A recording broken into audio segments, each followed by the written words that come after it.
មនុស្សជាច្រើនតែងគិតថាការនៅម្នាក់ឯងគឺជារឿងសោកសៅឬជាអារម្មណ៍ដែលគួរឲ្យខ្លាចពេលគ្មានមនុស្សនៅជុំវិញពេលគ្មានអ្នកនិយាយជាមួយឬពេលត្រូវចំណាយពេលនៅតែម្នាក់ឯងមនុស្សខ្លះចាប់ផ្ដើមមានអារម្មណ៍ឯកាគិតច្រើននិងមានអារម្មណ៍ថាជីវិតនេះទទេដោយសារតែការភ័យខ្លាចនេះមនុស្សជាច្រើនព្យាយាមធ្វើឲ្យខ្លួនរវល់គ្រប់ពេលពួកគេចំណាយពេលលើទូរស័ព្ទបណ្ដាញសង្គមការកម្សាន្តឬការស្វែងរកការចាប់អារម្មណ៍ពីអ្នកដទៃដើម្បីកុំឲ្យខ្លួនឯងមានពេលនៅស្ងប់ស្ងាត់ប៉ុន្តែការពិតគ្មាននរណាម្នាក់អាចរត់គេចពីការនៅម្នាក់ឯងបានទេនៅថ្ងៃណាមួយមនុស្សគ្រប់គ្នាត្រូវរៀនរស់នៅជាមួយខ្លួនឯងប្រធានបទនៅថ្ងៃនេះយើងនឹងនិយាយអំពីការរៀនរីករាយក្នុងការនៅម្នាក់ឯងការនៅម្នាក់ឯងមិនមែនជារឿងអាក្រក់ទេពេលខ្លះវាជាពេលវេលាដ៏សំខាន់បំផុតសម្រាប់ការស្គាល់ខ្លួនឯងនៅពេលគ្មានសំឡេងរំខានពីពិភពខាងក្រៅយើងចាប់ផ្ដើមស្ដាប់សំឡេងខាងក្នុងរបស់ខ្លួនឯងកាន់តែច្បាស់យើងនឹងចាប់ផ្ដើមដឹងថាខ្លួនឯងពិតជាចង់បានអ្វីស្រឡាញ់អ្វីនិងកំពុងមានអារម្មណ៍បែបណាមនុស្សជាច្រើនរស់នៅតាមការរំពឹងទុករបស់អ្នកដទៃរហូតភ្លេចថាខ្លួនឯងពិតជាចង់រស់នៅបែបណាប៉ុន្តែពេលនៅម្នាក់ឯងយើងនឹងចាប់ផ្ដើមស្គាល់ខ្លួនឯងច្បាស់ជាងមុន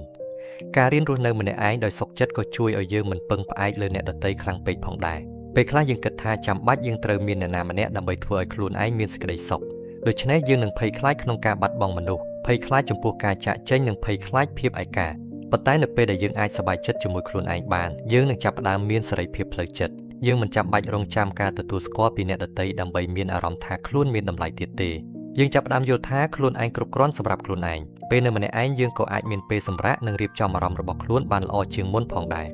ជីវិតសពថ្ងៃពោរពេញដោយសម្ពាធនិងភាពមមាញឹកមនុស្សជាច្រើនធ្វើការពេញមួយថ្ងៃគិតពីបញ្ហាជីវិតគិតពីអនាគតនិងទទួលសម្ពាធពីសង្គមជារៀងរាល់ថ្ងៃដូច្នេះពេលវេលាស្ងប់ស្ងាត់ជាមួយខ្លួនឯងអាចក្លាយជាកន្លែងសម្រាកសម្រាប់ផ្លូវចិត្តពេលខ្លះគ្រាន់តែអង្គុយស្ដាប់បទភ្លេងស្ងប់ស្ងាត់ផឹកកាហ្វេតែម្នាក់ឯងឬដើរលេងម្នាក់ឯងក៏អាចធ្វើឲ្យចិត្តមានអារម្មណ៍ធូរស្រាលឡើងវិញបានដែរការនៅម្នាក់ឯងក៏ជួយបន្ថយការគិតច្រើននិងកាត់បន្ថយ stress ផងដែរនៅពេលយើងចំណាយពេលជាមួយខ្លួនឯងយើងនឹងចាប់ផ្ដើមយល់ពីអារម្មណ៍របស់ខ្លួនហើយអាចរៀបចំគំនិតបានច្បាស់ជាងមុនជំនួសឲ្យការរត់គេចពីអារម្មណ៍របស់ខ្លួនយើងរៀនទទួលស្គាល់និងយល់ពីវានេះជួយឲ្យផ្លូវចិត្តយើងកាន់តែរឹងមាំជាងមុនផងដែរមនុស្សដែលអាចរស់នៅម្នាក់ឯងបានល្អជាទូទៅមានសន្តិភាពផ្លូវចិត្តជាងមុនយើងមិនត្រូវការជីវិតដែលរវល់គ្រប់ពេលដើម្បីមានសេចក្តីសុខទេយើងអាចរកសេចក្តីសុខពីរឿងសាមញ្ញៗដូចជាការអានសៀវភៅការសរសេរការគូររូបការស្ដាប់ភ្លេងឬការចំណាយពេលស្ងប់ស្ងាត់ជាមួយខ្លួនឯងពេលដែលយើងចាប់ផ្ដើមស្រឡាញ់ពេលវេលាទាំងនេះយើងចាប់ផ្ដើមមានអារម្មណ៍ថាសេចក្តីសុខមិនចាំបាច់ត្រូវមកពីពិភពខាងក្រៅជានិច្ចទេ